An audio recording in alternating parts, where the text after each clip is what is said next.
You're going. I need to go to my Libra.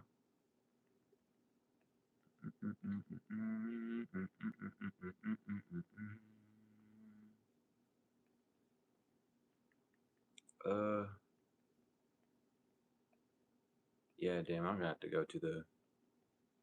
I have to go all the way over here and do it this way, which is perfectly fine. All right. Welcome in when y'all get in. What is going on here? Do not connect. I don't want you connecting to shit. Don't you dare. I ain't give you no permission to do shit like that. You crazy for real.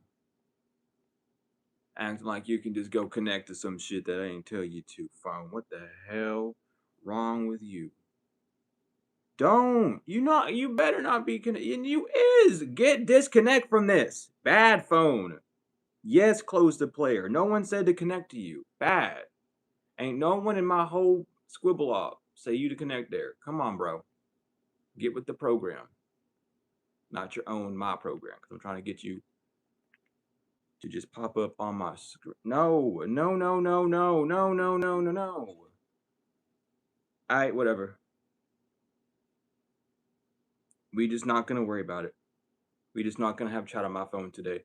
Because apparently my phone wants to have a mind of its own. And it wants to assume. It wants to assume. Now don't be listening to me. Now everything trying to listen to me.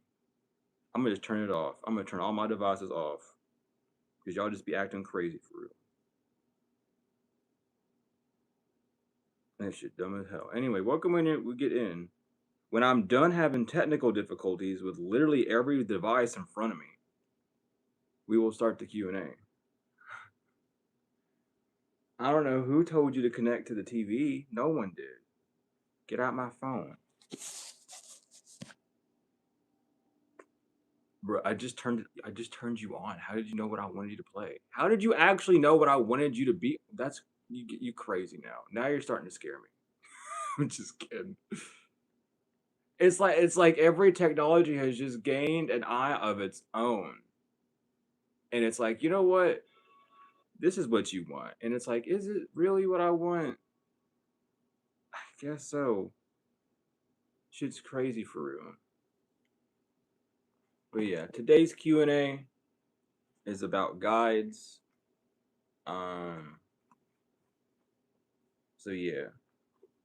I'm doing it earlier than usual because I gotta wake up early tomorrow and go to court. So we're doing it early. That probably means no late night tea, or depending on how long this goes, late night tea will be directly after. So, but I'm almost finished with the deck that you're still turning on. It has been like a solid like 2-3 minutes and you're still turning on. Are you good? Dude, this is crazy. Mercury hitting today. But yeah, I really don't know what to do about this device. I'm gonna put you over here and let you do your thing for real. It does not need to be supervised doing its thing. But yeah, welcome in when y'all get in. Get your questions ready for guides. A lot of people off bat, I will say, y'all don't test your spirits enough. And what you think is a spirit, and I mean, that's a whole other thing to get into too. But like, what you think is a spirit guide is really your alter ego or your ego that is trying to act as if it is that entity or is that deity, is that version of God, however. So a lot of people need to test their spirits to make sure it's not them.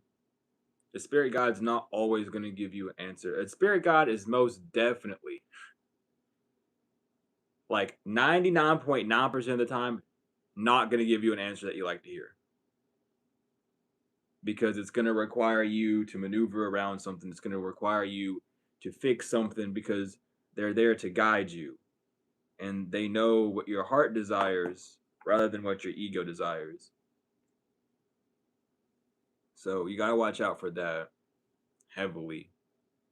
And then also, people really got to do they work on their ego when they do get guides or when they do think they hear in their guides, so that if it is, why are you still connecting to this? Yeah, close the app. I don't want you connecting to anything. How do I keep this from connecting to this? What the fuck? I never said for you to connect to this. Anyway, I'm gonna figure out how to figure this out while y'all pop in, because we only got 5 people and ain't no one typing.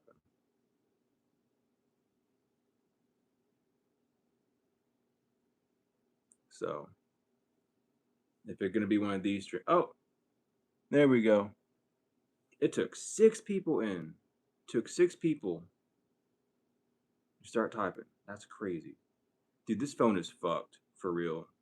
Like, already this phone is fucked. I don't even know how this phone is this fucked up. It's just dead. That is, like, embarrassing.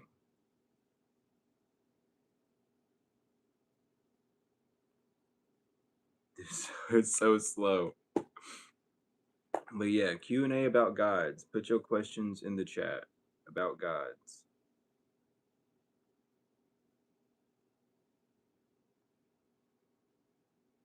And we will get to it. I'm so confused right now.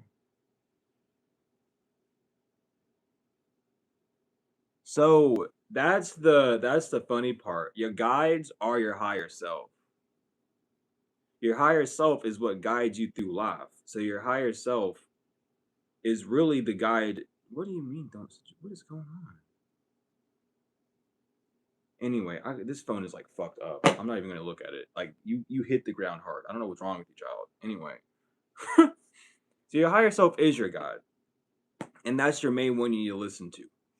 As long as it's not distorted by your ego, which you can easily tell, um, it will just give you advice that you want to hear. But other guides, that's more for when you are in practices. So let's say you are starting to do like your ancestral regression work. That's when some of your guides will start to pop through, because you need to be led down that path. You need to meet that ancestor, and then they guide you through that. Um, if it's something like normal healing or like day to day life, you'll hear your higher self. Very rarely will you have another deity or entity come to you to guide you, unless you are initiated, and officiated in their path specifically, and you have chosen to walk their path in full. Most guides that you come across are trickster spirits to get you to choose the wrong way. Most guides also are not always going to guide you the right way. A lot of times people just hear spirit guide is talking to you. Okay, well, which spirit guide is talking to me? Where am I being guided to, and which spirit is it? Those are 2 words that are mashed together. You have to keep that in mind. So you can't just assume that your a spirit guide is going to lead you down where you need to go, because that's literally not how it works. You cannot just assume that, oh, the spirit guide is leading me down the right path. How do you know? Your spirit guide or your ancestors even could lead you down a path that they went down before, and they just want you to relive that through them. So then your life ends up getting like really messed up and discombobulated due to that spirit guide that's around you. Get off. Why do you still connect to the Roku thing? Close, pray, close. Just close it. I don't want this on my screen. What is wrong with you? No, no, no, no, no, no. Stop broadcasting. Disconnect from TV. There we go. Now I can see everything over here. I don't know if I did see the email or not because a lot of times people either don't type my email in right or I get spammed by one person a million times, which I keep telling people not to do, and then I can't find emails. So if you did email me, you probably have to reply to the email and make sure it's spelled right, or just reply to it so I know it's you. Because I literally get spammed with emails, and it's like it's redundant. Oh, that email? No, I don't respond to stuff like that because it's redundant. No, I've never lived in Georgia ever. Like you got me confused with someone else. I don't know who you're talking about. That stuff I don't respond to because it's not important to my day-to-day life. It's not important to what I do or anything that I have to do. It's so I don't respond to stuff like that. It's just like why would I take time out of my time to respond to that? It's not benefiting me or anyone else really. So I don't pay attention to stuff like that. So the inner child is literally just you. It is your joy. Your inner child is what makes you happy. Your inner child is the light inside of you. It's that fire pit that you need to make sure is nourished. Um, it's less of a subconscious body and more of a reference point to who you are and what you've gone through. Your inner child really depicts a lot of your safety. So you could think of it being connected to your vagus system, or even your nerve system, but it's not necessarily subconscious. It's very conscious, because the effects of it really do hit you. It might start off in the subconscious, but you are more aware of your inner child because you live in that state of being than in a subconscious way.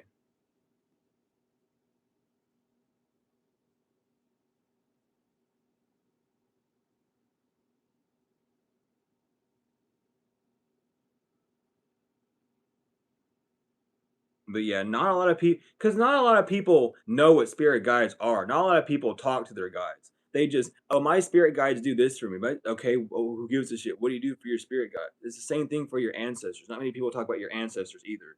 So we can kind of blend in ancestors with this as well.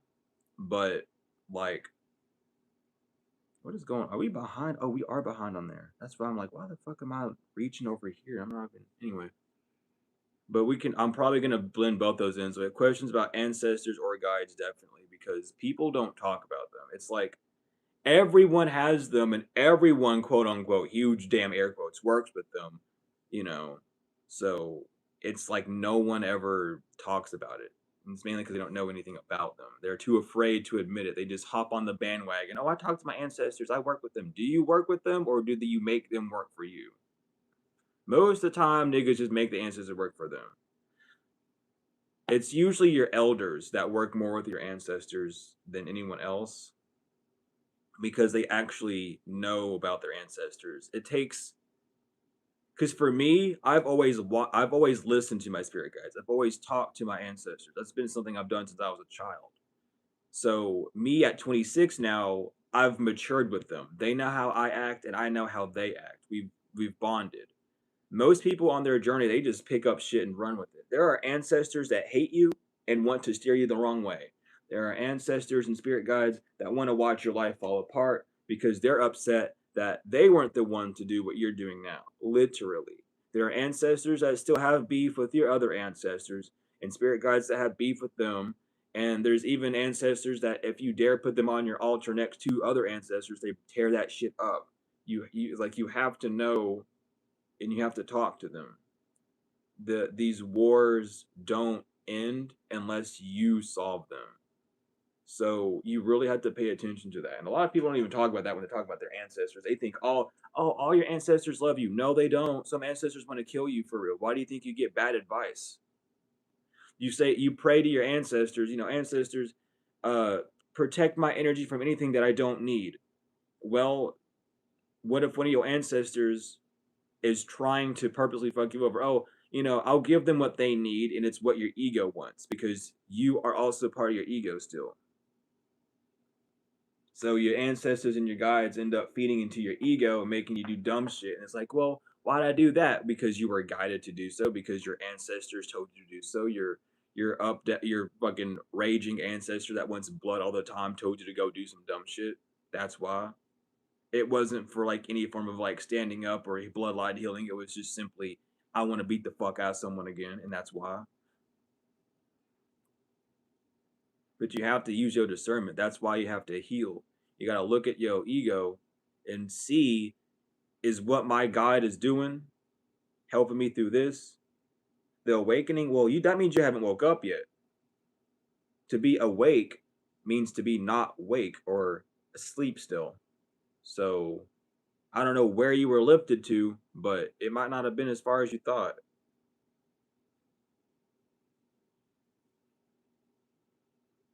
And it's also important to know when you're working with spirit guides that you do your research. So let's say, because I seen how Set was in there. Let's say one of your guides just so happens to be Set, right?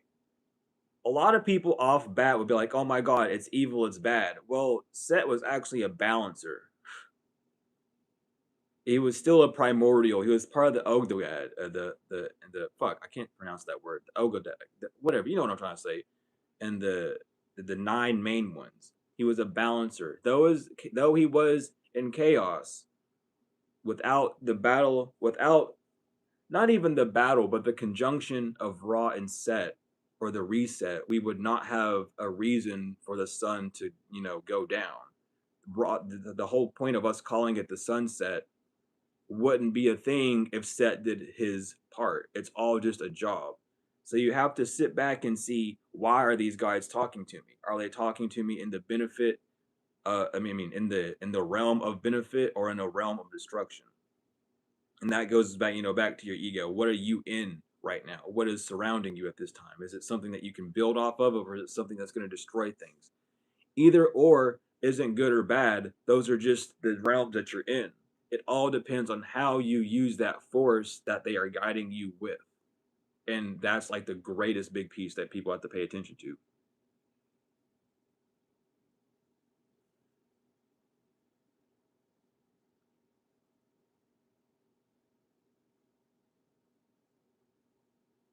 Mm. Set is not inky. I don't know where you got that from. Set is not inky. That is nowhere near. Y'all got it mixed up for real.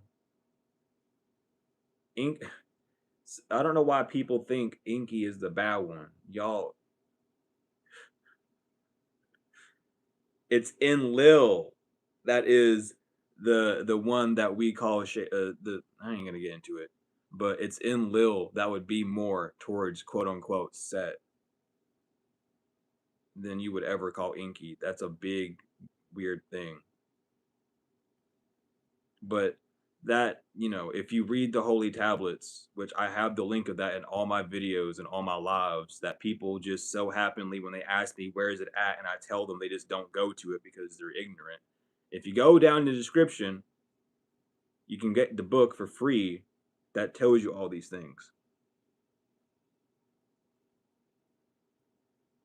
Enlil is a power source. Enlil wants to empower over humanity. So anything that's trying to get you to overpower someone is the energy of Enlil. Yes, of Enlil. Jesus Christ, y'all got me fucked up. Anything of the power of building would be for Inky. Like, do your research in the Sumerians. I know that's kind of hard to say because it's not the best proper way, but again, I've said it so many times that I've stopped saying it because I can't say everything that I have every time I end a video. If you go to my description, that's why I say everything you need is in my description. I don't lie when I say that. Everything you would need. Information on what I'm talking about here, information about the Sumerians, about anything you would need to know, secret societies, all that is literally in my description. It's not like me saying words. I say it because it's there and it's real. Yes, everything is balancing. There's no good or evil in the world. That's a big fucking illusion. There are things in the world that you can disagree with and agree with, but everything is a balancing act. But you need to find out where you lie in that balancing. Are you balancing for good or are you balancing for evil? And that's based off of how you feel with your circumstances and how you are guiding people to move forward. Without one, the other cannot happen.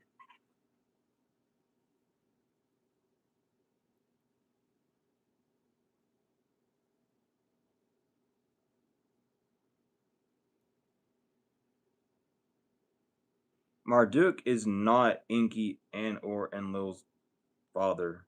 Marduk is the son of Anu. He's Michael or Melchizedek or who you would call your Jesus, quote unquote, huge air quotes. Yeah, and Gnostic just means knowledge. It's a knowledgeable era. That's all. Y'all got Gnostic the word fucked up. Look up the etymology of what Gnostic means. It just means knowledge. It's a very knowledgeable era. It's an era of knowing where people became into knowing. That's all. So it's not a bad thing. Again, like y'all get taught by these people that don't know these things because they don't expect y'all to look up things at all. They just expect you to rely on what they can give you. But do your research because it's all there. And that's why I always give out the keys as well. Like etymology is what you use to look up words. You don't use definitions. Fuck that.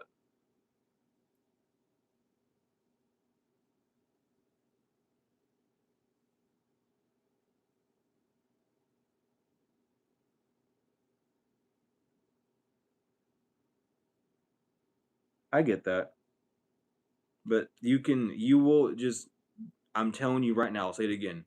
Go to my description and click on the link that says the Holy Tablets, or go to the Google link, the Google Drive link, and get the Holy Tablets. That tells you everything you need to know from pre to now, and then some. But it has all the information you would need. It's a big ass book, but if you want that knowledge, if you need that information, it's all in there. Every bit of it. People all the time. I even tried, like last year, I was very heavy on it, and people were like, "You need to stop doing that." I was like, "No, you need to just stop trying to stray people the wrong way." Period, as it is, because no one on Earth has described in the detail that it is now, and documented it all as Dr. Malachi Z. York, which is why he is labeled the way he is. It's all a big fraud. If you all look up his court papers, which is also online and also in the Google Docs, you'll see how it's all a big fraud against who he is. It's literally just a money scam that they went through, which, in hindsight, is what most tarot readers are reading about. But I'm not going to get too into that because that's a big ego bust for a lot of people, and they're not ready for that yet. When that day comes, it will be a glorious day, though, because I will be the first to hop on that.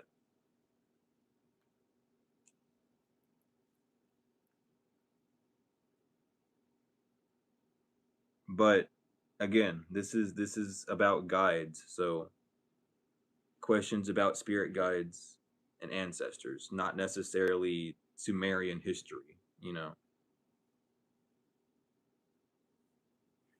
That is what we are doing in today's stream. Okay, you are working well, good. What was I gonna put here?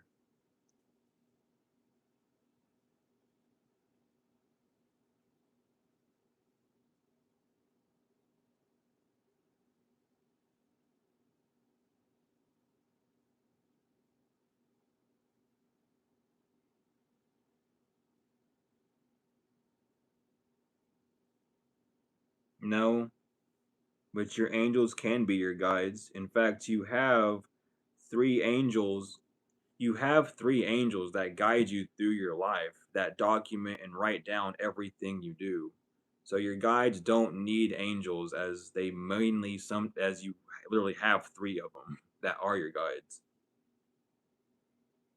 So no. But in reality, anything can be your guide. It's just about what you are receiving from them and how you are allowing yourself to move. with said guide, or with said force, I should say.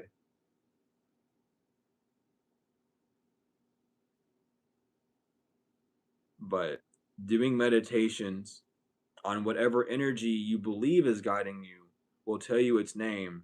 And for them, from there, you need to do your research. Don't just accept, oh, let's say, oh, I'm your guide. My name is Ra. Are you positive? Did you test it, or do you just like hearing that Ra is your guide? You know, it's the same thing with people putting God and Goddess in your name. Are you really a God or Goddess if you can't handle truth? Are you really a God or Goddess if you're still here not being able to see through your own illusions? I don't think I've met anyone, honestly, with God or Goddess in their name that is an actual God or Goddess. Um, that's like an egoic thing where you want to show that off real bad. Like if you're a God, you would just live life as one. You wouldn't need to have an external like that. Of course, we're all human at the end of the day, or mainly reptilian, truly. Bacteria, if you want to go that far with it. But it's all about what you do know and your research behind it.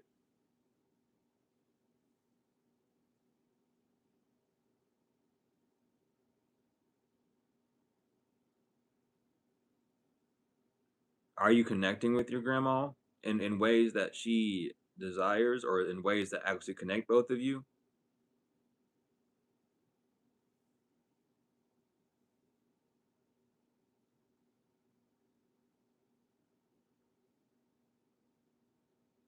And that's something you have to look at. A lot of times your guides don't talk to you as well because you haven't took the advice that they have. Your guides aren't always going to be there just to talk back and forth with. What do you mean? How did you used to connect with your grandma when she was living? You do it the same way. You just call out to your grandma, "Hey grandma, I just want you to know blah blah blah." Just talk to them. There's not like a way to connect to them. You just talk to them and you build that rapport. The more you call out, the more they'll realize you're trying to contact them and not just anyone, and they'll call back to you.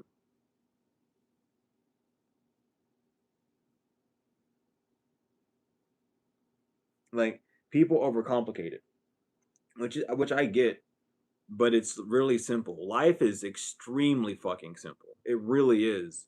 But we look at it so close and so upfront that it's complicated. Like everything is easy. Everything is super easy. Everything is in the name of it. Like woodworking. What do you do? How do you do woodworking? You work with wood. Then you get into how do you build things with wood? Well, obviously you take wood and you find a way for it to be able to be balanced with each other so that you can build, because things will only be able to build if there's balance. You just have to find binding agents and etc. you know but we end up taking in what we go through and what we experience in life and not letting that truth be seen. We just allow it to be more of a disruptor. Like, oh, I'm here. So what can I learn when I'm here? Instead, people are like, oh, I'm here. This is awful. This is disastrous. Why was I put here? Why was I guided here? And it's because you need to learn, but where you were at was too much for you. You might not have wanted to admit it, but it was too much for you. And you were only guided in a way that would prove to you that until you were mature enough to hold what you have, you know, then it would only be sustenance. But until you are mature enough to hold what you have, it would only be a curse to you. That's why you run out of it or run away from it. But a lot of people also feel like you have to have like an altar for like your ancestors because everyone wants to externalize everything. Your ancestors are your blood. It's your DNA, it's your blood, it's your bones, it's your skin. It's the things that literally they gave you. It's your smarts, your reflexes, all those things come from your ancestors. So it's not an external thing. You don't need an altar. You don't need all these other things. You just need to tune in with yourself. That's all. And that's the biggest prank that life pulls on you because of like a lack of being able to see things correctly. Like you think that you need all those things. And they're nice. It's cool, but the more you pay attention to yourself, the better off you'll be. The better guidance you'll get when you learn who you are because you learn who your ancestors are.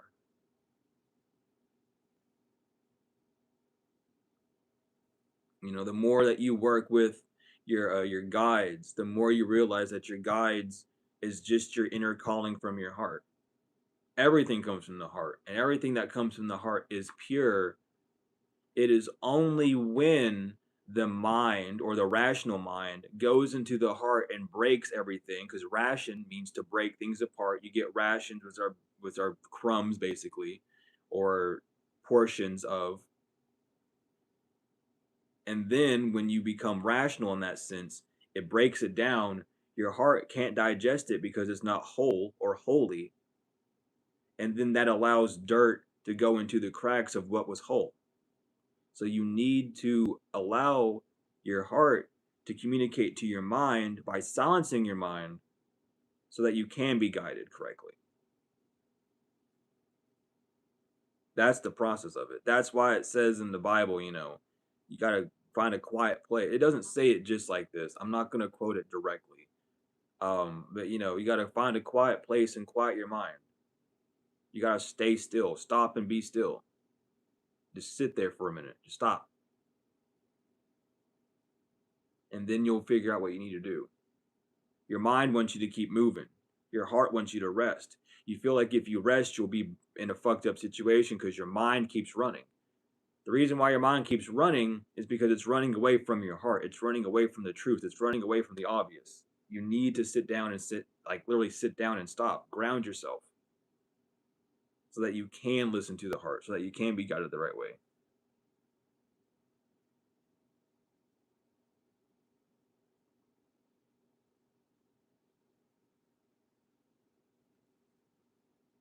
And it's only not pretty because you're breaking old cycles. It's literally the more stress it goes is the more you're rewiring your brain because it wants you to go back to something that's easier and familiar. It wants you to go back to something that would be homey, I guess is the word you would use, or comforting, but it's really not comfort, it's just what you're used to. So when you listen to your heart, which not anyone really does anymore, um you end up like scaring yourself. Like, can I really trust that it's going to work? Well, if your heart tells you it, yes. But if your mind goes in and tears it all apart, then you'll lose that faith. You'll lose that belief.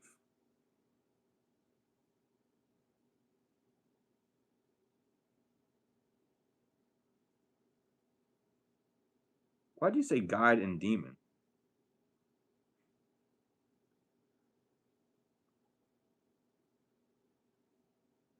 I don't really want to do that idea. I don't want to do that. I'm good.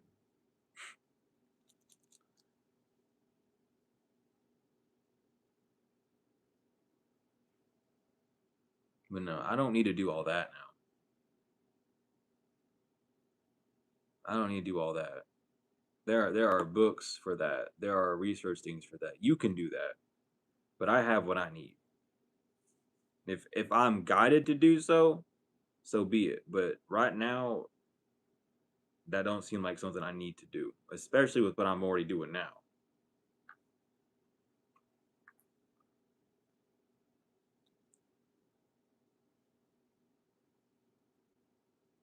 But you people just that's why you heal though, because it's your brain that's fucked up. Your heart's not fucked up. The world wants you to think that your heart's fucked up because the world doesn't know what the heart is.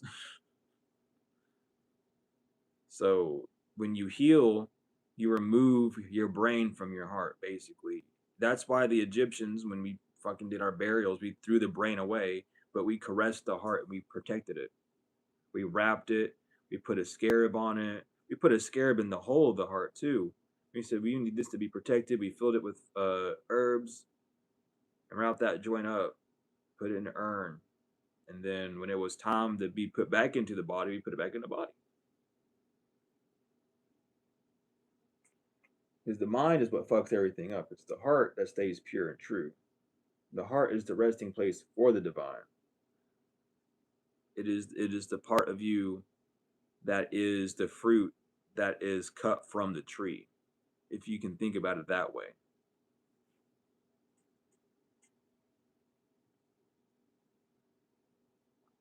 Because it was not an apple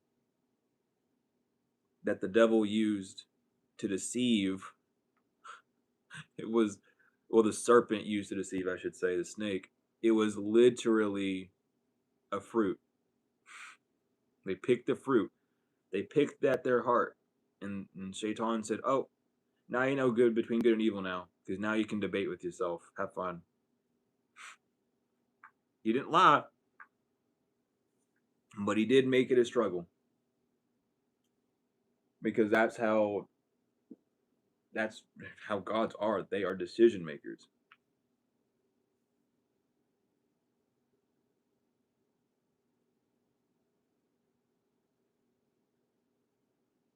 I don't. I really don't. A lot of morticians are, a lot of them, they really only do that because they're morbid inside and they want to like be around dead bodies, which is kind of fucked up. Being a mortician or one that watches over the dead before passing is a like very like important role. It's not something to be like, oh, this is what I do and I think it's cool. It's like you're preparing someone to go to the next realm. It's not something cool. It's not something to do because it interests me. It's a role. That's why you had people specifically who were taught in those arts to bury and to do the burial rites, and why they had to go to specific schools for it. Modern day ones, they just fucking go around. They cut the they first of all, they just fucking cut the body. They drain all the fluids out of it, and then they put cotton inside of you.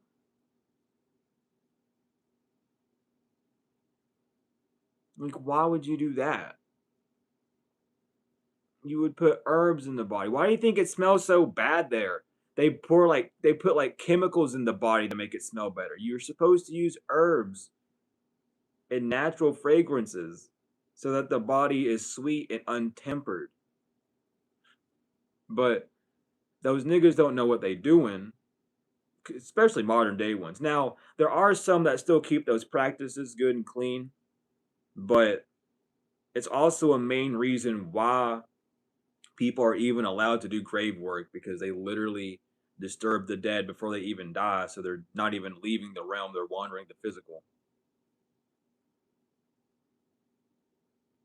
But we need to keep the questions towards spirit guides, because this is not like a necromancy stream. I'm not going to do one of those. I'm fine for that.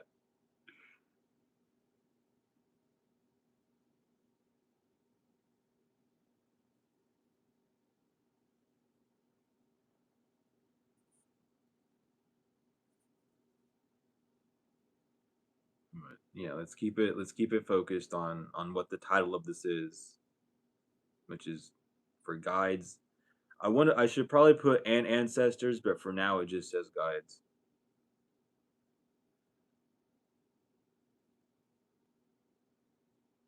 Because we need to keep it on topic. It's not like a random Q&A.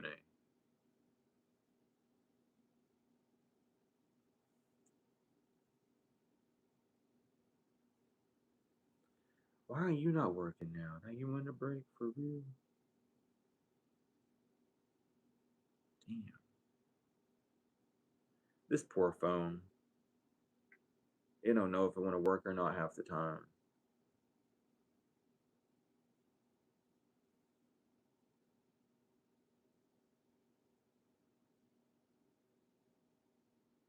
Do not talk to me like I'm AI. I am a per. I'm living.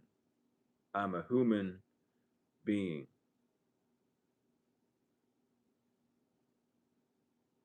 Of course, your guides will change with time because over time, when you grow and change, you're gonna need different advice. You can't just keep giving the same advice whenever you pass that point. You have to move with it. You have to move along. You have to keep growing. So some of your guides leave you because you've outgrown them. There's no need for them. It's nothing bad. They don't want to like they don't leave because you didn't listen. It's like, oh well, you don't need me anymore. You need new guides. Which is why it's important to have new experiences because a lot of people in life when they're done with one pair of God or they're done with one pair of ancestors, they just stop doing everything. They go, "Oh, I'm done. My spiritual journey's done, and I don't have to do anything else." And they don't go any further because they're afraid to keep moving. They don't have the same guidance. They're not brave enough to walk through the dark again, which is what we always do. But they will always change. They will always change. You're some guides now depending on who they are. Some guides will stick with you for longer than others because they have more to teach on the path that you're on than the other ones would benefit from. The only guides per se that don't change are your moral guardian, which is your moral angel, your physical angel, and what's the other one called again? You got your moral, you got your moral, your guardian, and something else. Man, where's my book? I can't remember. That's why you got books. That's why you got books. But soul guardian, moral guardian, and physical guardian. Those are like your three ones for the angels that don't change. And though they're guardians, they're also guides because they monitor and mark down everything that you do. Anything that you do in life, they are the ones that write that shit down on the glass disc that records all of time, and that is your uh Akashic records. Y'all think it's a library, but it's a literal disc. So I don't know where y'all are going when you see that library, but that's not the Akashic records. That is like some man-made egregoric thing. It is all written down on a disc, and those discs are put and played, which is the projection of life. They're projection discs in a sense.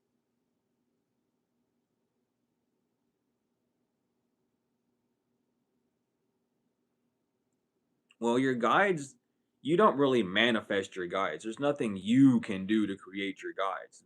That's the whole point of manifest is you infesting man infestation, which is what it is. It's man infesting on whatever's happening. Um, they choose you. They choose you, and then off of your actions that you have in life, cause them to either attach to you or detach to you. Detach from you, I should say. So it's not through a portal; it's through yourself. If through any portal at all, it would be from a standpoint of the heart, which is why it's important to be still and quiet because you can't hear your heart unless you're quiet moving, unless you're not moving. You stop moving for a minute, you'll feel and hear your heartbeat. But the more you move, the more you'll hear your mind, the more you'll hear things on the mental plane rather than on the spiritual plane.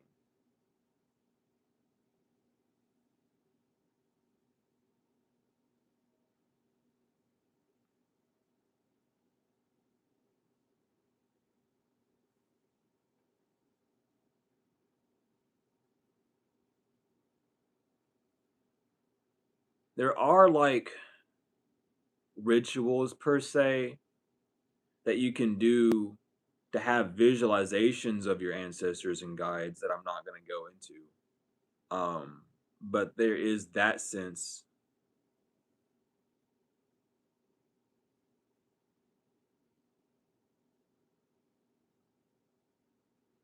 The guides that you would say for zodiac signs would be your archons and your demons and angels. Here, I can literally show you in this book. So you have like the one up here, the sun sign for Leo, Those are your calling signs or your phone numbers. Well, this one up here is the one for Leo. That's like your calling sign, your phone number that you would dial for the angel, and that's the demon that rules Leo. So that would be the most logical if you were going to say it in that sense.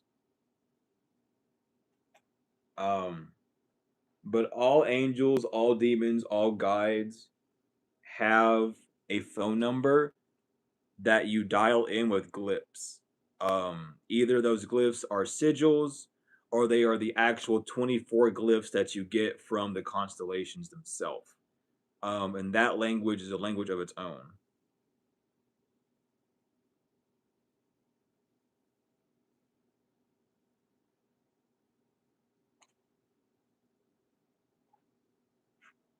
But yeah.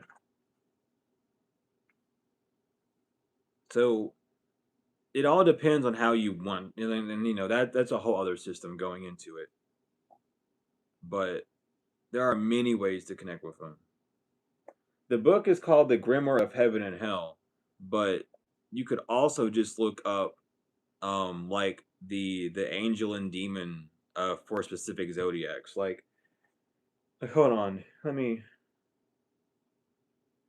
like you have these, you have the degrees of like the celestial spirits also, you know, obviously, which is like also kind of talking about the guides for your celestial spirits and stuff, right? And then you have your astrological signs of the of the demons that you can have, and then you have the ones for the angels that are mainly focused more on the zodiacal format, because you would focus on your angel and demon for one part of the zodiac, and then your archons would be the overall ruling one.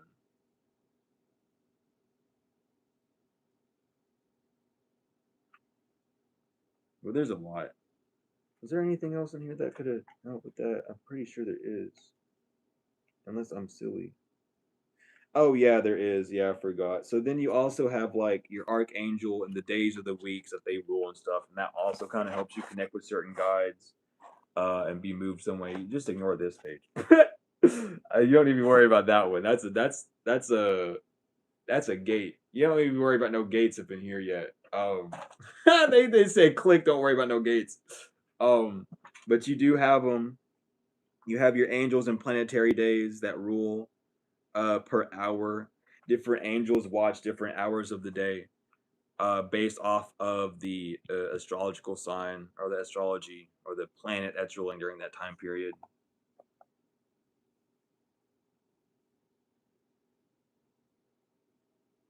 See, yeah, that's what everyone thinks because they hear library, like, but it's not called the Akashic Library. It's called the Akashic Records.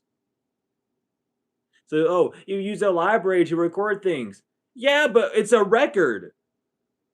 It's a disc that you know. But again, that's where like human like like human logic gets it all fucked up because it's like, oh, it has to be this. It could, but there's also a library, like a CD library, and we're messing with records. So I would assume that it would be like a phonograph.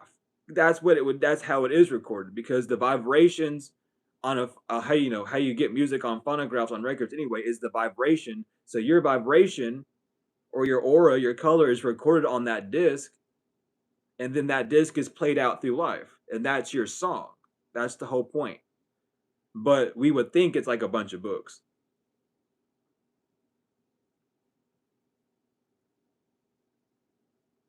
which you know is fair, but it's also a choice because your Akashic records is how you choose to record things. You know, Akashic just means from the sky, a record from the sky. So, however you would want things to be recorded from the sky or from above. But yeah, anyway.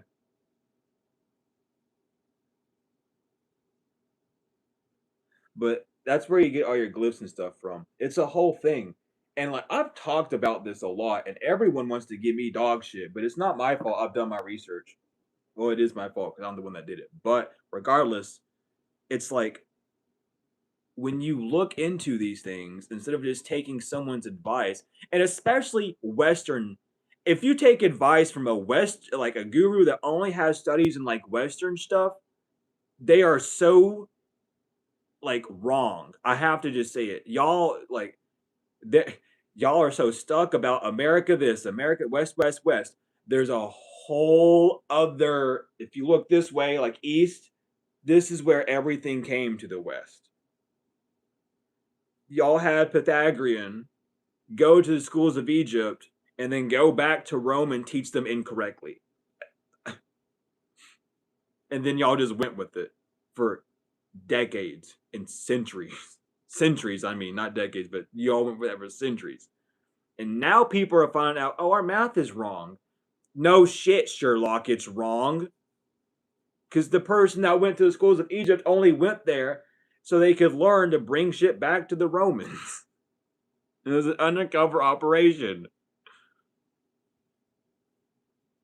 But you don't learn that in history. You just learn Pythagorean was the smartest man alive, and they made the. And listen, not saying that he was illogical, not saying that he was a phallus, but I am saying that a lot that he taught was incorrect.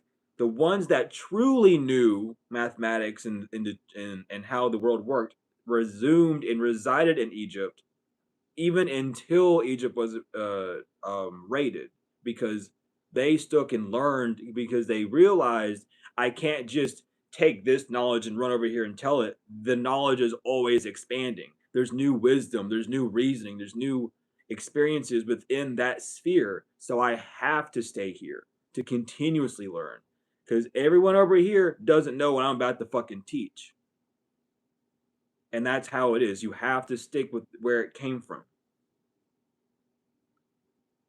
But again, like, these are things that people don't really think about. They just hear it in school and go, "Oh, that's it." Like, that's why I got in trouble in school a lot, and especially in high school, dude. I didn't give a fuck. Like, I hated high school for that reason. I literally could have had I actually was offered a full ride to college because I outsmarted a physics teacher by simple logic.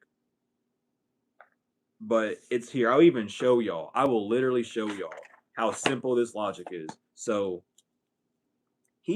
we were having a debate about sine waves and square waves.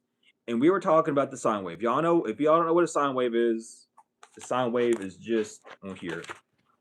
Is my black marker working? These are like paint. So, oh my god. What is going on with you? Oh, you dead for real. I think the blue one works. I'm pretty sure the blue one works. I'll get the blue one going. But if y'all have any more questions, let me know. I'm just gonna go on a rant until. But anyway. So anyway, this is your sine wave.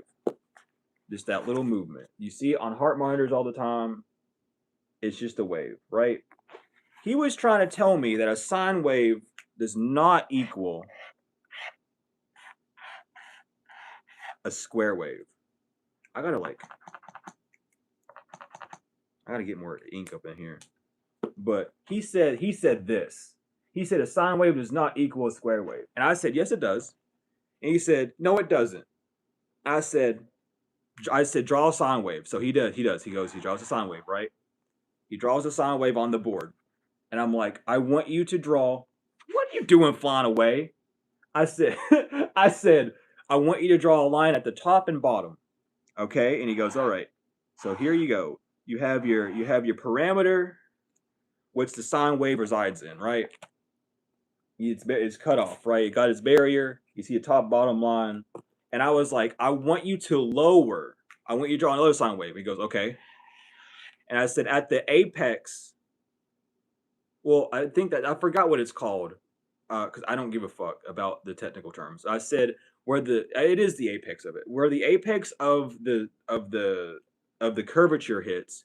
Draw a line through it. So he goes, okay, I'll draw a line through the curvature of that, right? So he does. It looks awful for me, but he did that. And I said, look in between those lines and tell me that's not a square wave. And he looked at it for like a solid 5 minutes and was like, that is a square wave. And I was like, yeah, it's a fucking square wave. It's called compression. It's called threshold dynamics. You just bring it closer and it boxes it, it makes it a square. It cuts off the curvature and flattens it. Well, it doesn't cut it off, it flattens it. And he was like amazed by that. So he offered me like a full ride to college. Mind you, I was not in physics class. I was not in any advanced mathematics. I'm into music. Um, and I was offered by the physics. She taught physics, but I was just in there for chemistry. But she offered to bring me in for this lecture because she knew I was in music. And she said, "You'll learn a lot from this." I learned nothing from that man, and I refused to go to his college. Why would I go to college when I just taught you one of the most basic things on earth? Hell no. You're trying to get me. You are stupid, unfortunately. I don't want to get a degree from you. That will do nothing for me. I'm already wasting my life at a music college that's not letting me express my creativity. So I'm fine. But it's like, this is the stuff that is common sense. To me, at least. I don't understand why he would try to fight me on that. As a professor of a college.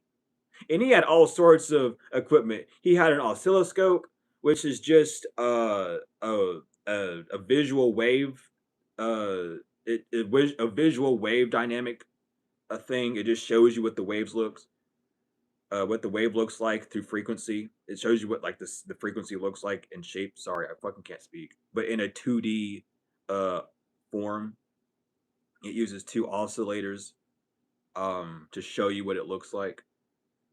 Um, or it uses at least one. It can use two, but mainly of them they use one oscillator. But I was like, he had all this cool equipment, but he didn't know anything that he was fucking talking about. And I remember he got heated. He got mad at me. And it was a class of like maybe 14, 15 people. And I was just like, no, you're so wrong. You're like incorrect. Like, I don't know why you're trying to argue with me. I'm going to prove you wrong. But I don't know. That's just a little rant. I don't know where it came from, but that's just a little rant. I don't remember where it came from. We were talking about Pythagorean. But that shit was so dumb. That shit was so stupid to me. Because like even people in class were like, "Wow, you're smart." No, I'm just so fucking aware of like common sense. Like you all know what happens when it's like you have a ball of Play-Doh and you have it laying on the table. If you smush it down, does it not become a rectangle or more square-like? Does that not happen? Is that like just basic physics right there? I don't know why it was so confusing to people or why it was such a shocker. Egregores, they cannot become entities on the physical, but they can, depending on who you're talking to. Someone will say I'm wrong for saying this, but then be like, well, it makes sense now. But I will say, no, they cannot become physical, but they can change your perception of the physical. Egregores are simply just thought forms that hold power to change.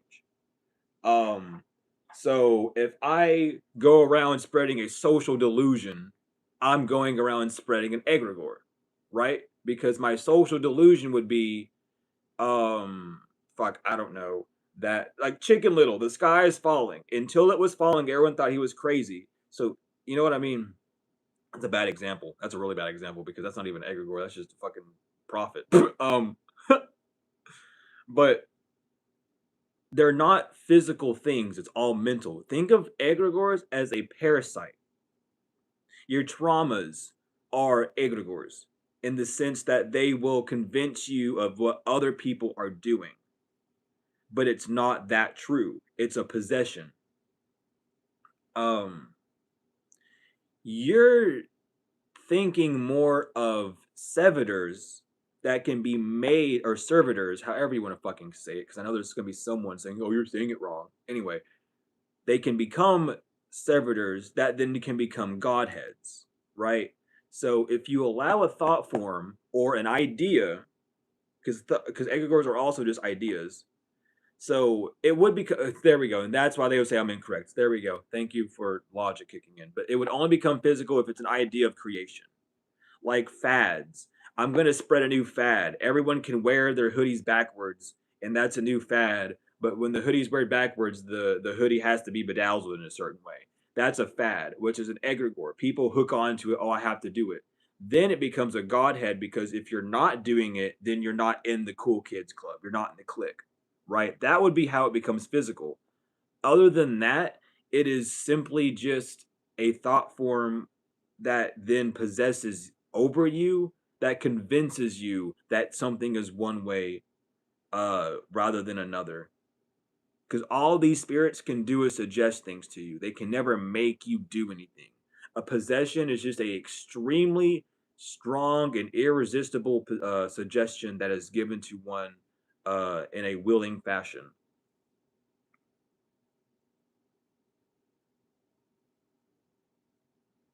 See, I always wanted to do vocal lessons, but I don't want to be taught how to sing. I don't want to go through all your singing lessons. I get the importance of it, but just I want to use my voice for what I'm using it for. I'm not an opera singer. I just want to do my own thing.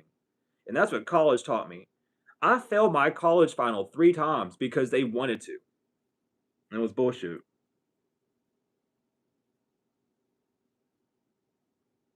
It was so fucking bullshit because literally it was a mastering final. So no, if you're a music person and you do mastering, you do not send the master project file to anyone. No one knows the effects you're using on the master chain except for fucking you or if someone suggests some shit.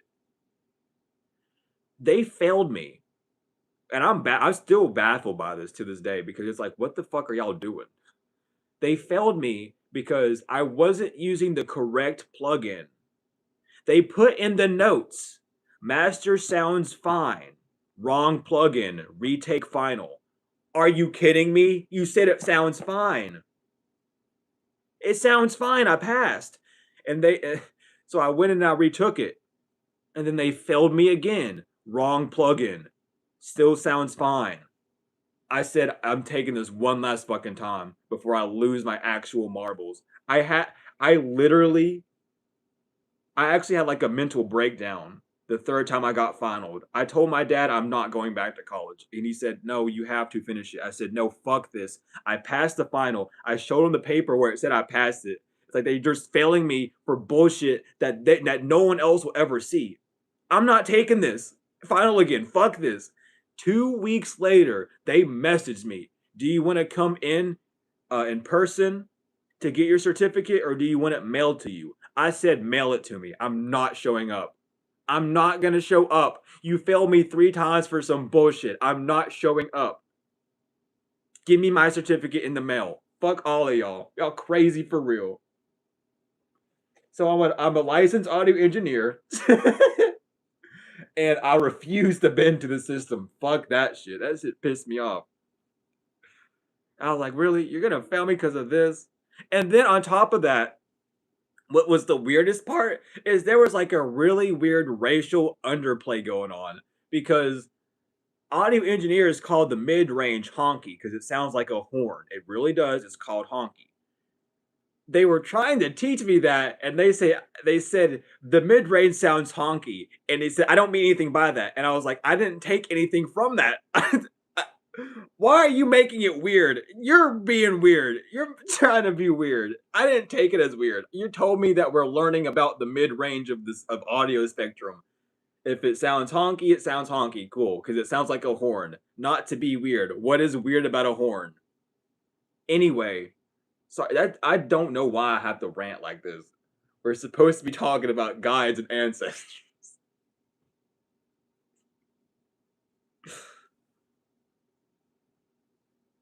I'm gonna just take the ancestor off the title when this is done and just call it random Q&A at this point because I don't know what the hell we're talking about.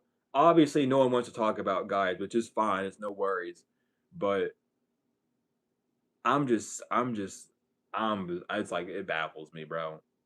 People are so weird. And that's like, dude, I hated college too. I hated college so much.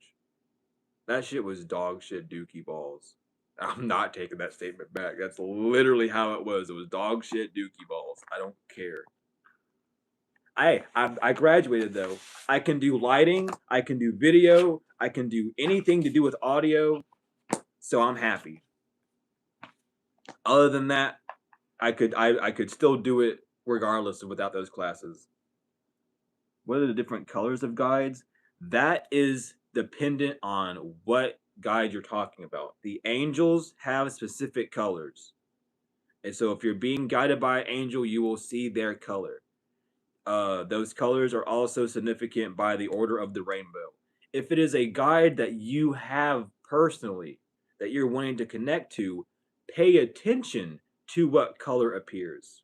And then you will figure out where that guide is from or what realm they rule within the light color spectrum. Like light colors. Some people will actually see the aura of like a figure and see a light body in their aura. That's one way, but mainly it's like orbs of light. From what I've seen, I don't know because for everyone it's different, obviously.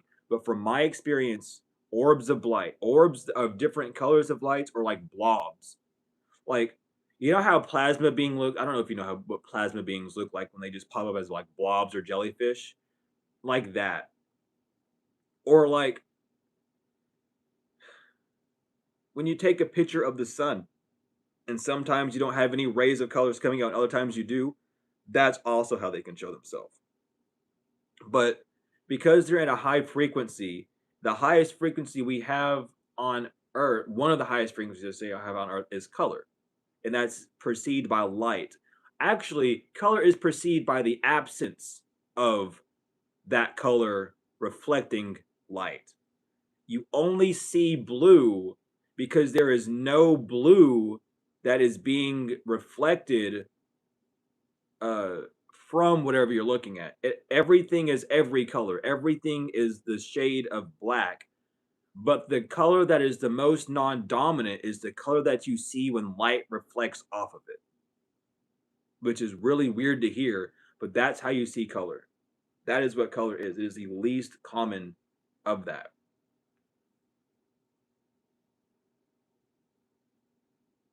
So that's important to know. That's how sight works. It's really fucked up. Our bodies are weird. Our bodies are really fucking weird when it comes to seeing things, but that's how it works. Um, I gotta make sure it's not gonna get too late because I do gotta go to sleep. Probably at 1 o'clock I'll go to sleep. Actually, it'll be fine. It'll be fine. But that's just a little science fact. I guess it's science. I don't know, biology. I don't know what the fuck you want to call it. That's a life fact for you.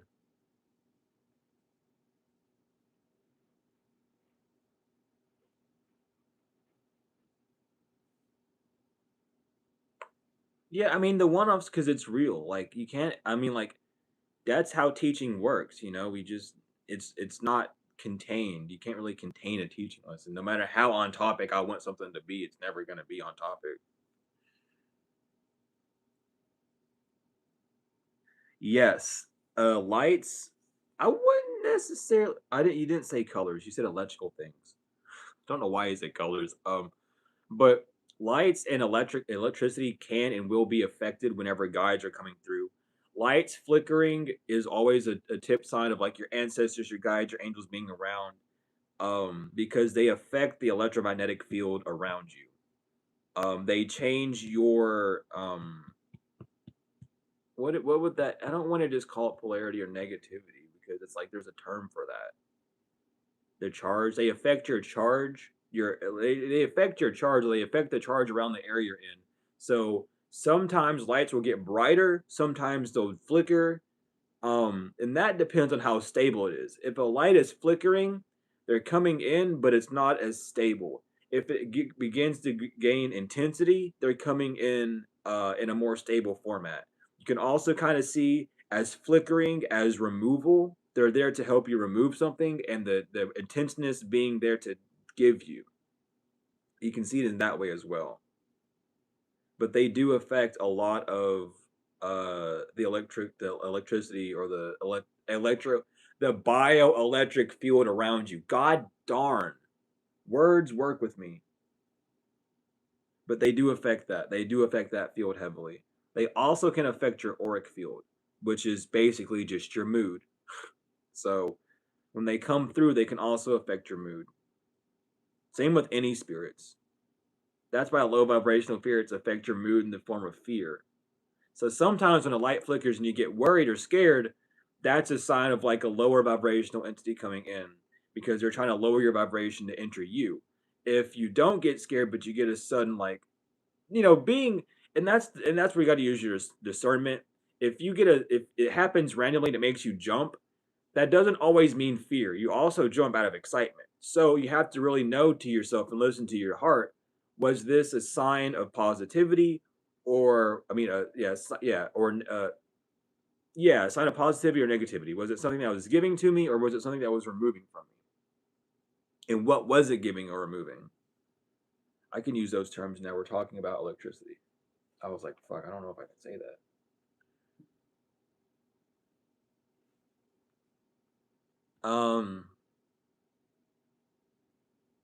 I've also noticed with like colored lights, sometimes the colors of lights will change as well.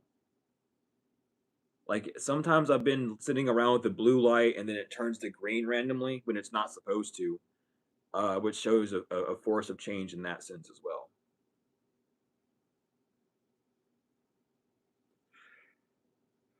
But mainly now, because I don't know why, they come to me in the form of sigils or their calling signs. Like that's why I had to get the book. Where did I put the book? I just had there you are.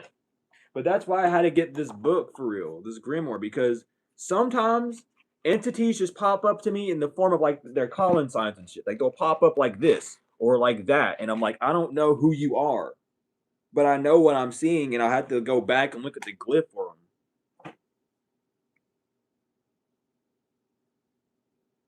Yes, guides will always just. There are guides that disagree. There are guides that hate each other. There's guides that are at war with each other because you have to remember your bloodlines are mixed. So your ancestors and your guides will always there's going to be a conflict with it always.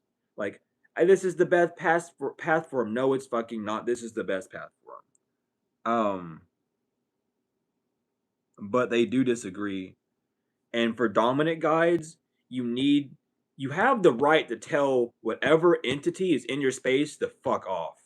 You don't have to accept advice from them. If you have a guide that is over domineering for no damn reason, like they are just an asshole to you, you can tell them to go away. Like I denounce you. Go. Bye. You don't be mean. But like I denounce you. I don't want to work with you. And if they have an issue with it, ask your other guides to help you out with that. And yes, sometimes your guides will talk to you. I always will hear my guides talk to me because I've always talked to them, so they don't care to talk back to me. Sometimes when I'm working with a newer guide, they won't talk to me as much, but they do come in the form of voices that are familiar. Um, because it gives you that same feeling of comfort or that same feeling that that one individual gave you. So if you're hearing a guide that gives you a voice that, and this is also where you have to do your healing as well, because like a guide will use a lot of your memory to connect with you vocally. So sometimes it's a voice you've never heard before. Sometimes it sounds like a friend that you used to have. If it's a passed over loved one, they'll definitely come through that's sounding the same. Uh, but you have to test your spirits as well. Welcome in, welcome in. Um, it's 9:19, so 10 o'clock. Yeah, actually, I got the schedule down just pat. Never mind, I'm worried about nothing. Yeah, so you were just needing the comfort of your brother in that time. Your guides and ancestors will really talk to you in the form of people who are still alive in your life. And it's not to like scare you or to, be mean, but it's like this person gave you nurturing and comfort and we love you. Literally, because I have a thing where I like people's voices. I get attached to people's voices a lot. If you have a good voice, I'll tell you like I love the way you sound, right? Um I don't know, it's like a big thing for me. But there was one person that I did not they we did not get along at all. They were rude to me, and I'm not gonna lie, I was rude to them. But my ancestors would come to me and talk to me in her voice sometimes. And I was like, no, like, I don't want to talk to you. And they're like, no, you just like this voice. I'm not them. You just like this voice. But the reason why I was so confused is because that person I'm talking about also was doing a lot of mental magic and would do this whole thing where they go, hey, can you hear me? Hey, can you hear me? Until I said yes. And then they would belittle me mentally with mental magic with their own voice from like, using telepathy. So I had to heal from that to know that the voice that I was hearing, as long as it wasn't doing specific patterns, which I caught on to, that it was one of my ancestors trying to talk to me rather than someone trying to hurt me.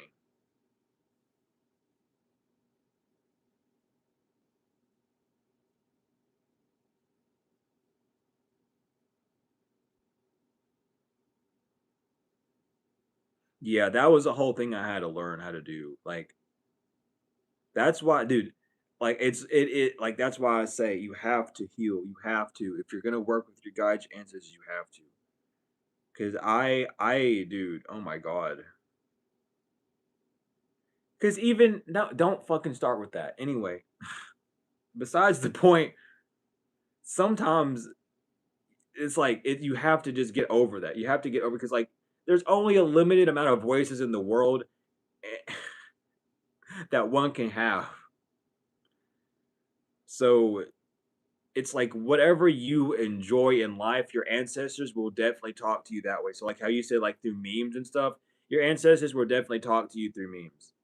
And you really have to like get used to that. With me, it's certain games I'll play. And it's like they'll make me play like a side mission. I know they'll make it. You seen the fun? They said, "Yeah, we're talking. We did that today." I said, "Yeah, I fucking remember we did that today. That was awful. That's why I went to take a nap because y'all stressed me out."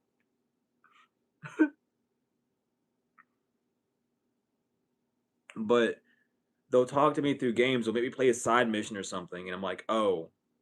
Or like I'll even like, dude, I'll even just be sitting around like trying to meditate. It's like, "Do you remember this in this game?" I'm like, "Yeah." Like, well, that's what's happening right now. I'm like, "Okay, well, thanks." But yeah, listen, your guides will definitely side eye you. They are the same thing as like, dude, do not if you're doing if and the from how my guides will explain it to me because they know that I get it. If you're doing dumb shit, they're gonna look at you like you're doing dumb shit. Simple point blank. If you really just out here doing stupid shit, they look like, what the fuck are you doing? Like that's why I do that in my readings. Like it's not just me doing it because I want to. My readings are all channeled. It's literally like what the fuck. Your guides will give you what the fucks all the time. Like stop. They'll backhand you. Quit doing that. Why the fuck are they doing that for real? Like that's what they will talk to you like that. They won't talk to you directly sometimes, but they'll talk amongst themselves and then one of them is like, "Hey baby, you're supposed to turn it sideways." It's like, "Oh, okay." And they're like they really just got mad because they didn't know how to turn something fucking sideways. Really, really, but they love you. It's just like they talk to you it's the same way you would talk to people. So if you look at someone and go, "That's fucking stupid," your guides are looking at you and going, "Yeah, that is fucking stupid, isn't it?" And yeah, it is. My bad. So they talk to you that same way. It is. It don't matter. Well, birds are messengers, so your guides will talk to you through birds for sure. Birds are always messengers. They've always been seen as signs of messengers. Different types of birds are seen as different types of things. Usually, your corvids are like your ancestors, or your passed over loved ones, depending on which ones you're looking at. Like your cardinals are your ancestors. Sometimes your crows and ravens represent like your passed over loved ones. If you have native background, your ravens and crows can also represent your native ancestors as well. There's a whole thing that it goes down, but as long as you like, that's something that people just have to either research or you learn over time with. But the best research to do is to work with your ancestors and guides. Like, just ask them to give you a sign of how they want to communicate with you, and just wait. Um, which is why I feel like most people don't talk about how to work with your guides and ancestors, because it's a like everything's interpersonal, obviously, but no one wants to tell you to just tell your guides and ancestors to be like, oh, show me a sign that is so recognizable, or like, I like this bird. Can you talk to me through these birds? And then they'll be like, yeah, if you listen, we will. And that's a huge statement. Bold it, italicize it, underline it. If you listen, we will. If you don't listen to them and they go into there and oh, you see a bunch of birds, but you're not listening to the sign, they're going to stop appearing as birds. I'm like, well, you don't, obviously, you just didn't want to listen to us as a bird. So I don't know what to do with you. We gotta find something else. What other ways? And they kind of wait on you to kind of guide them so they can guide you. It's a back and forth. It's a meeting in the middle. I was gonna say yin yang, but that does not apply to this really. That's more of the masculine, feminine elements. Um, I'm not too sure about owls. I'm really not too sure about owls. I know that uh, if you're a Bruja, owls can mean one thing and one thing, one very dangerous thing, and they'll just start singing prayers to him and get the fuck away from me, evil spirit. But that's because they turn their head 360 degrees, and that's like, oh, that's a sign of demonic possession, and it is. But um, it all depends. And then, like, if you're doing specific workings, different birds, like if you're doing a lot of like grave work or root work, you'll see a lot of fucking vultures. A lot of vultures. A lot of vultures. If you're doing some nasty shit, you get vultures. You doing dirt work, you get vultures for real. And you can't tell me otherwise. I used to, when I was homeless, there was the preacher's house had a bunch of damn vultures flying around it. And I was like, I know what you're doing, but you don't tell no one. I don't care what you do. But those birds told me everything. They told me what's in your basement too. I'm not gonna get into that. That'd get me in trouble. I'll keep my mouth shut. But regardless, it was nothing bad they did in his basement. It's nothing bad they did in his basement. It was just really funny.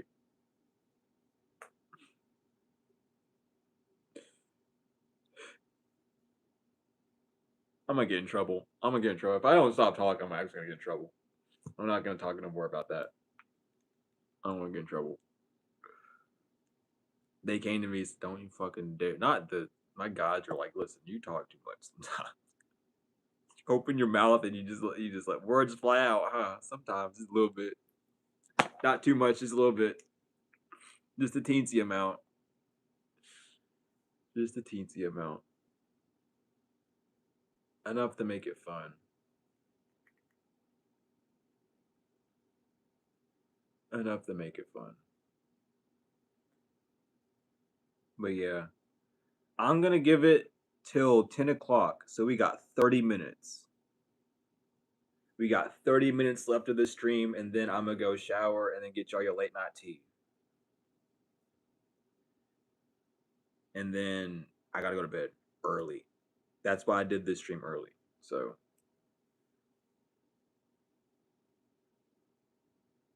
I feel about death. Damn, voice crack. I feel about death the same way of any death. It is just a simple passing of this life into the next.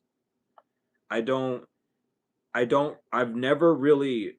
Man, I might even be real, dude. Like, My grieving process is just crying for a minute and then moving forward. Um, that's really it.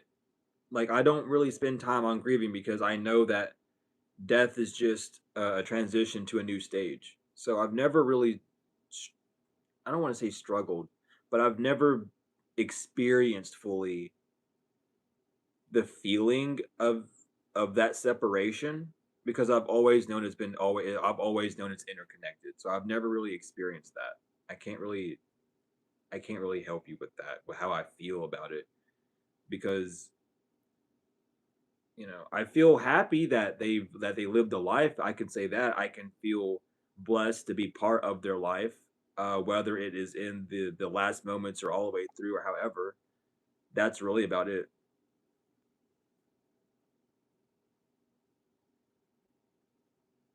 Oh yeah, like dogs and stuff. Oh yeah, dude, dogs will not die until they know you're okay. That's why that's why owners feel so compelled to go check up on their dog when they like, "Oh my god, are you okay, buddy?" They're making sure you're okay. They're fine. They just want to make sure that you're going to be safe cuz dogs are wired as like protectors. So it's like, I want to make sure you're okay. Cats on the other hand, dude, cats are ready to leave. Cats are like almost always ready to leave. It's not that they hate the plane, it's just that they see beyond the veil so much that like they're basically like that's why they usually run away before they die. It's like they want to have that serene moment. They don't want to have any form of attachment, so they just run away. They know what's coming.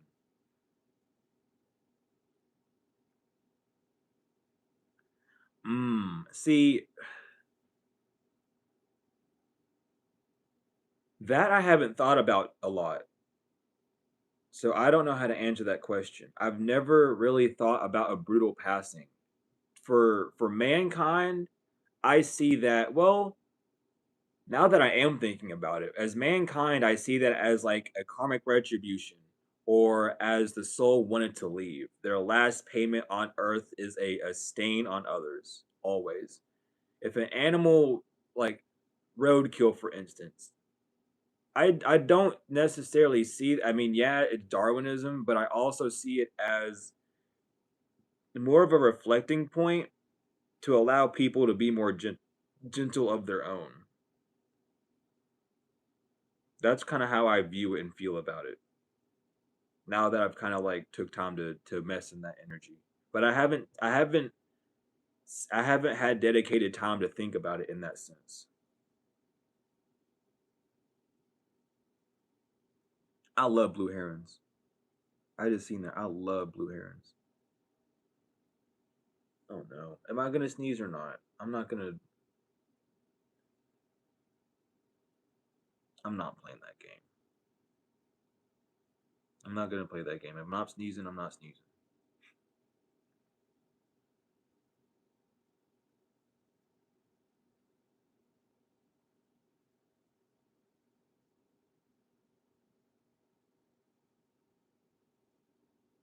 Well, seeing symbols in trees are just the trees talking to you. What do those symbols mean to you in those trees? You know what trees are. Trees are transmuters. Trees are just transmuters, really. That's all they do. They transmute. So it's when you see those symbols, what do they mean to you? When it comes down to symbolism, it's all about what does it mean to you. It's not that one person can give you a direct answer. It's more of how do you perceive it? How does it make you feel? How do you connect to it? And how does that change you moving forward?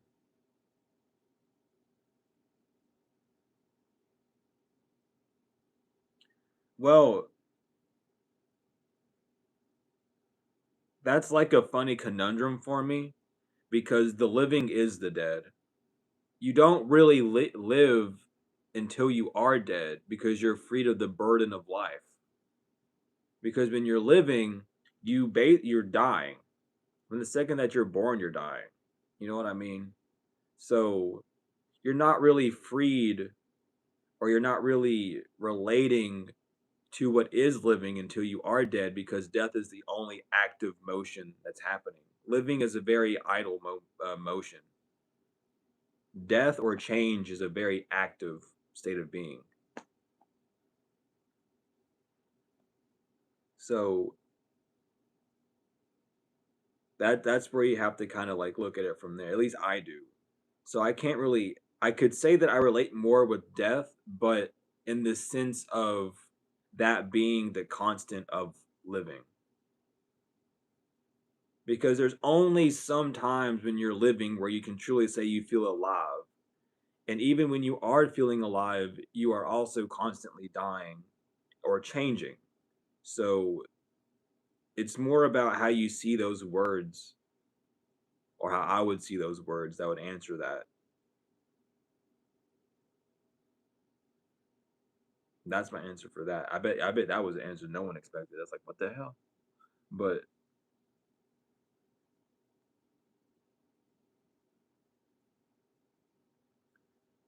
angel numbers is a man-made construct.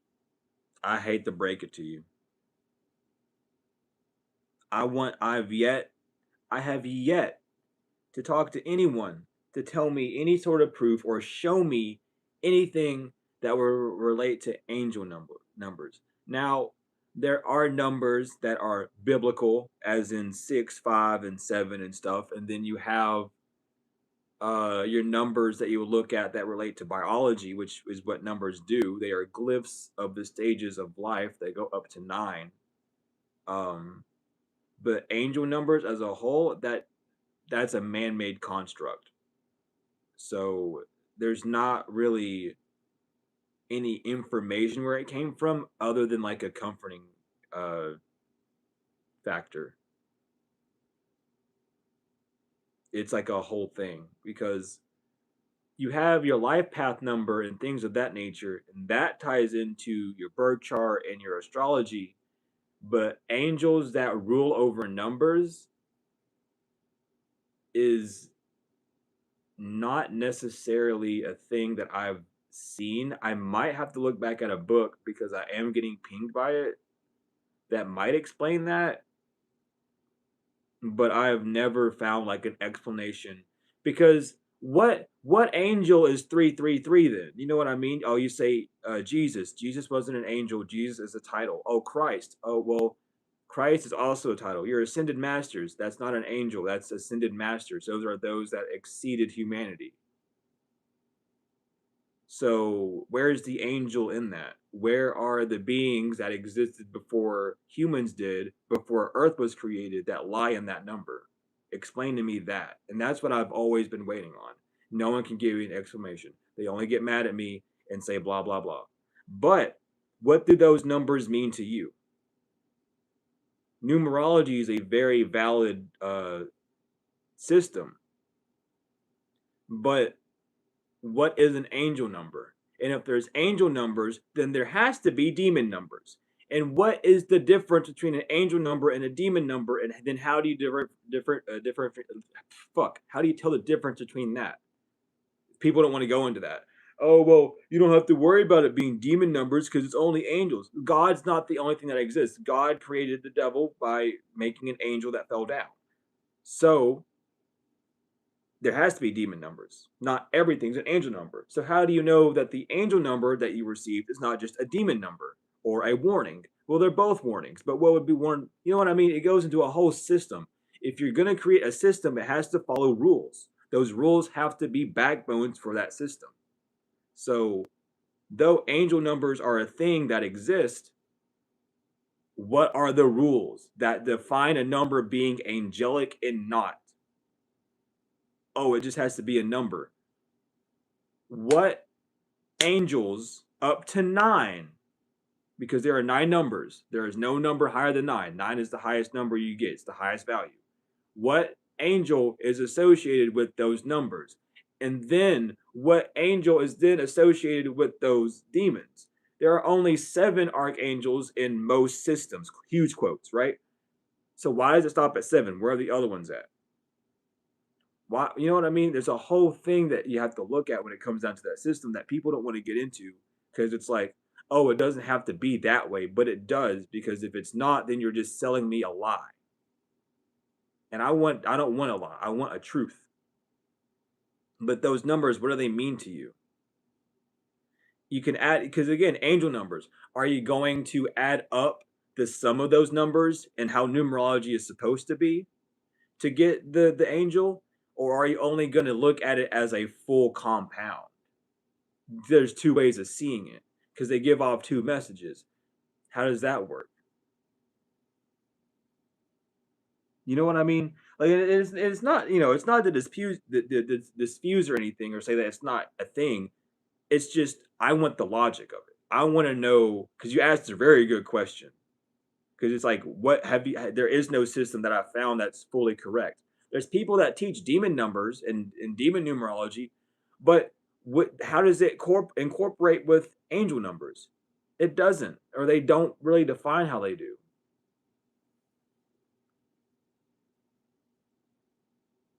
But again, that only goes up to 7 when there's the 9 is the highest value. So where are the other two numbers?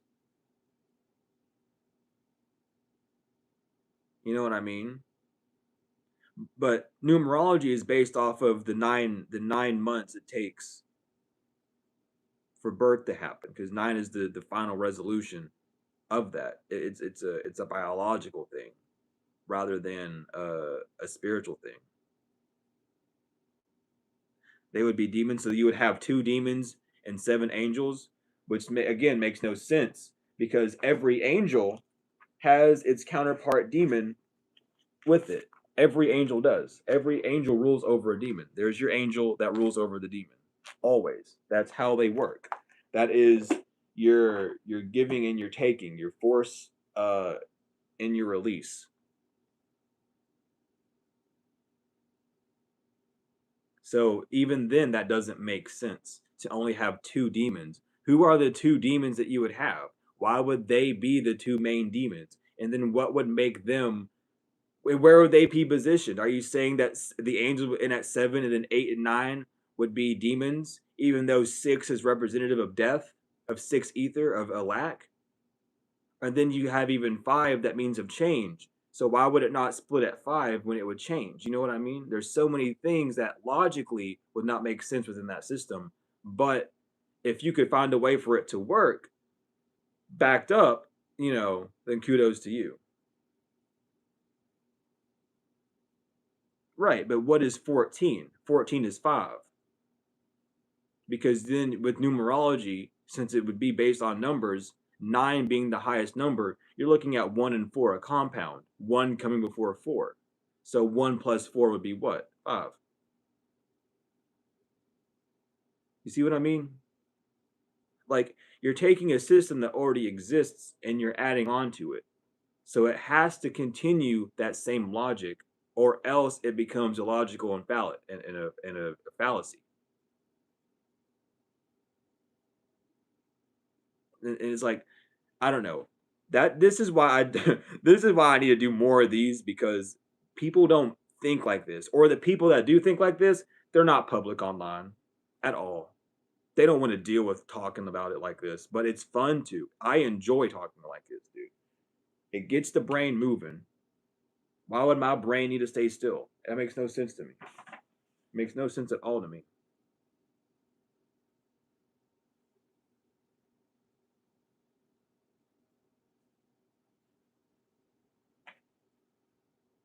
But I'm not trying to discredit or discourage. I'm just bringing the questions that build up these systems.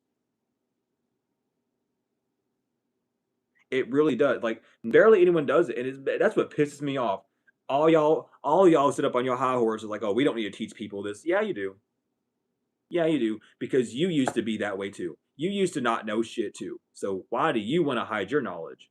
Maybe because you're incorrect about your knowledge and you're not brave enough to talk about it yet. That's okay. But I got y'all like this.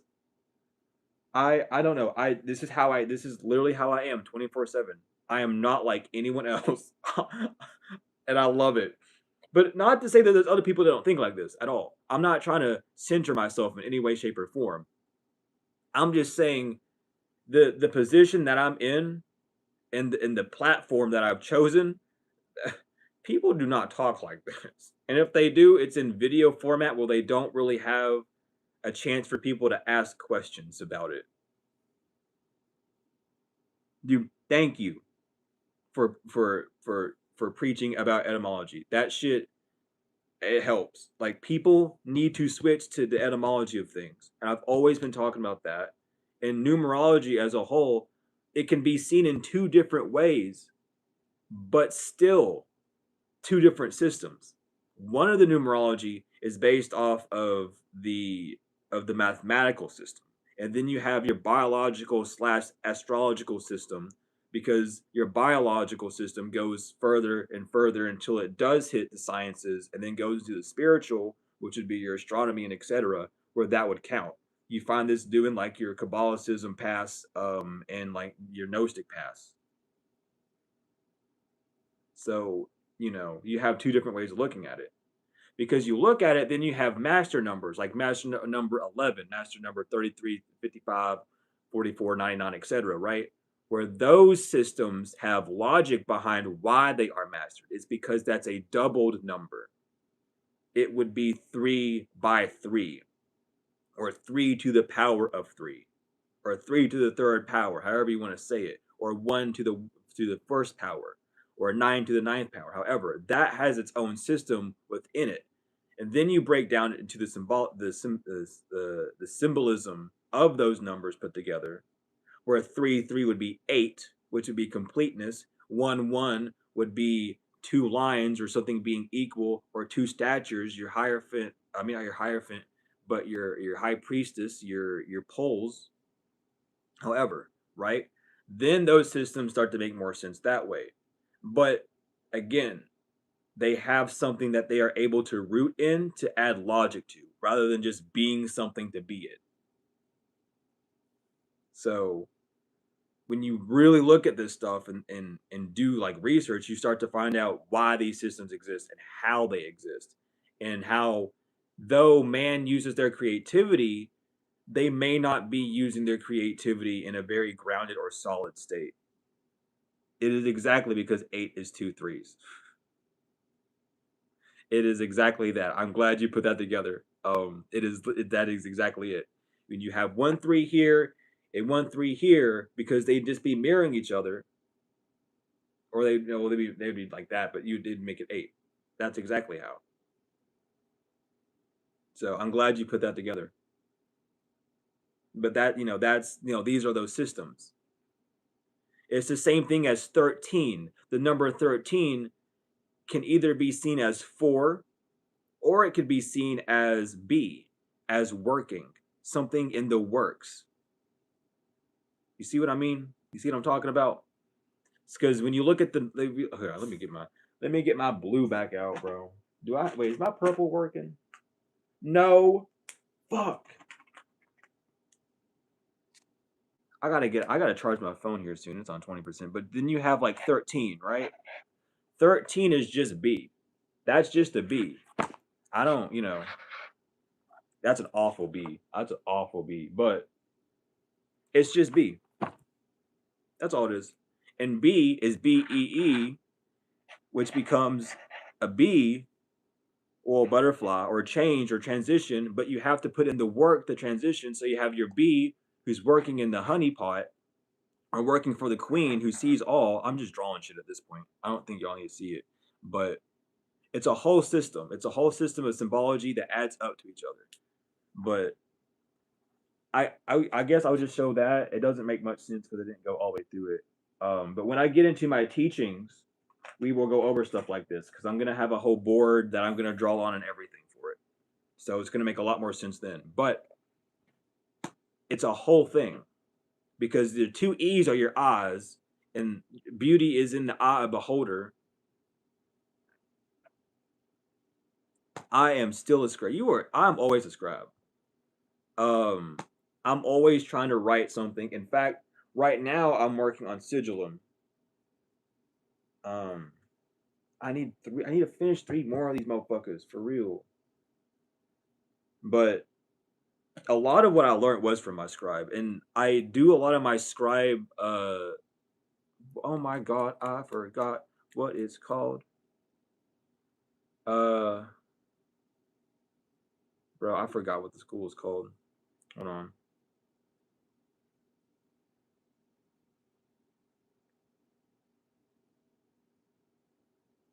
Mm, mm, mm, mm, mm, mm, mm.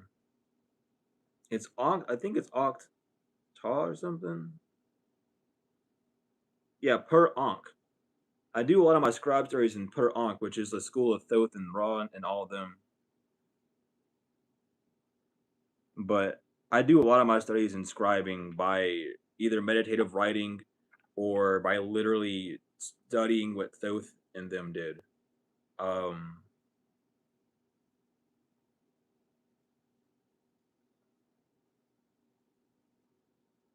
but yeah,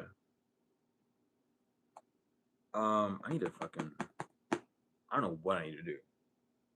Oh, I know. What I need. Okay, never mind. I remember what I had to do. I remember. I keep forgetting what I'm gonna do next, and it's bothering me a little bit. I probably need to go ahead and do it so I don't forget.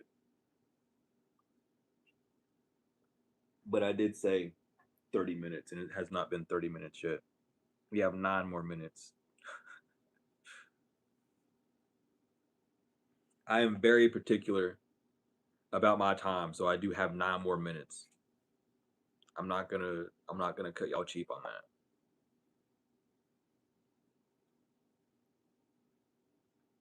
But yeah, I'm planning on finishing up a scroll.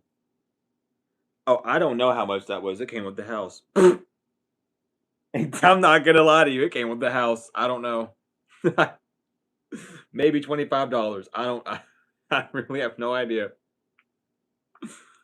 But I am planning on writing a new scroll. I don't know what. Why would one wake up at 3:33 in the morning?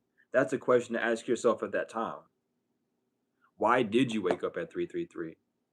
You know what I mean? A lot of people in the occult world be like, "Oh, it's the witching hour," or "You're waking up at 3 because your guides want to talk to you." But what do they want to talk to you about? That's the whole point. Something's trying to communicate to you because you woke up. Because you woke up. You have to find out what, oh my God, what they want to tell you. Obviously, that's a crazy confirmation. I didn't have to hiccup that much, y'all. This is why I said maybe 25. I don't know. But you can look at it in the form of 9, waking up at a complete hour, where 3 to the third power of 3, which would be 9. Um, and then you could say, I'm waking up because something is completed. You could wake up at 333 for the significance of it being 3 tripled, or 3 followed by 3 followed by 3, which would be the Trinity by 3, or a pyramid, or it could simply just be it could be anything, dude. It could be you needing to connect to a deeper aspect of yourself, due to 3 being the conjunction of 2 uh and 1. So that would mean that you're trying to connect to something in a higher way or into a deeper way. It all depends on how you want to see it. There's not a one specific way when it comes down to receiving signs like that. It's all about how you perceive it and how it speaks to you.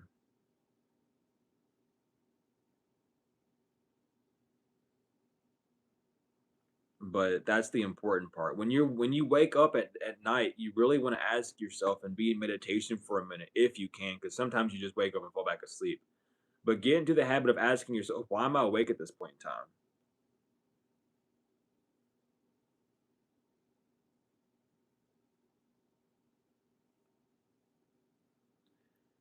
Having a dream inside of a dream, damn it, I forgot. Damn it, someone explained that to me in a lecture that I was watching. I do not remember. I do not remember. I need to remember my brain. All questions are crazy, honestly.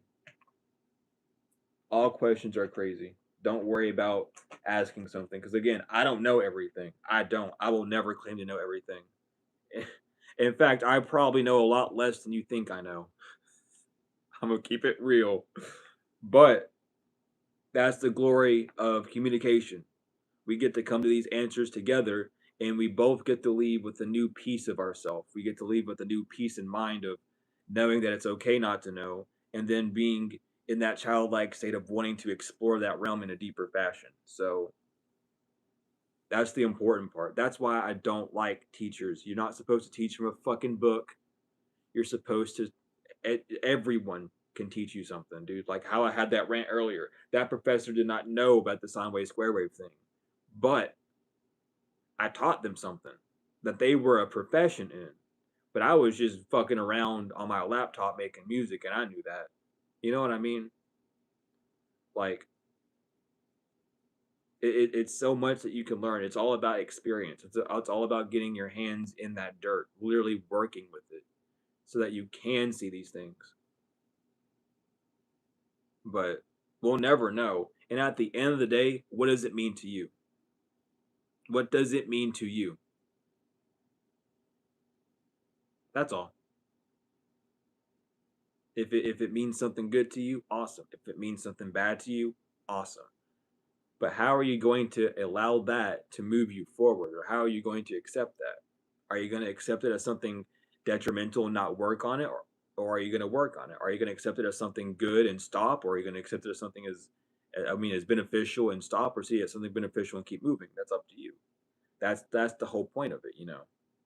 But it all depends on how far you want to run with it. How far do you want to move with it? How willing are you able to evolve? That's the word.